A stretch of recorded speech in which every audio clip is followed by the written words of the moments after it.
golongan-golongan yang dimurkai oleh Allah dan dihinakan oleh Allah pada hari kiamat, dan Allah juga tidak mau berkalam dengan golongan-golongan tersebut.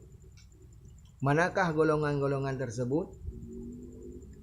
Yang pertama adalah golongan anak yang tidak suka kepada orang tuanya, tidak cinta kepada orang tuanya, tidak sayang kepada orang tuanya.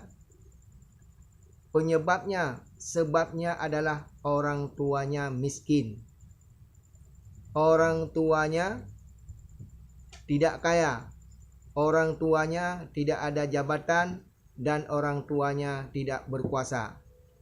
Dan juga orang tuanya yang bahwa tidak ganteng atau ibunya alias tidak cantik, maka dia tidak suka kepada orang tuanya. Istilahnya dengan bahasa yang lain yaitu menyesal dia lahir dari keluarga tersebut. Maka golongan tersebut atau sebaliknya orang tua juga dimurkai oleh Allah Ta'ala karena tidak suka kepada anaknya, karena anaknya tidak kaya, anaknya tidak berpangkat.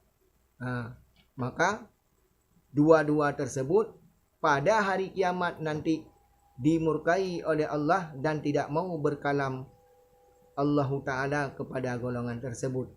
Maka berhati-hatilah kepada anak-anak yang dilahirkan karena tidak cinta kepada orang tuanya, tidak sayang kepada orang tuanya, karena menyesal dia lahir dari keluarga yang tidak kaya, tidak berkuasa, tidak berpangkat. Maka dengan sebab itulah nanti pada hari kiamat Allah tidak mau berkalam dengan golongan tersebut.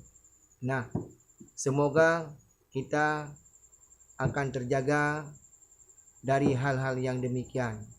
Maka cintailah orang tua, sayangilah orang tua, walaupun orang tua kita miskin, walaupun orang tua kita tidak kaya, tidak punya kuasa, tidak berjabatan, maka kita selalu mencari keridaan Allah Ta'ala dengan ridanya daripada ibu dan bapak dari keluarga tersebut.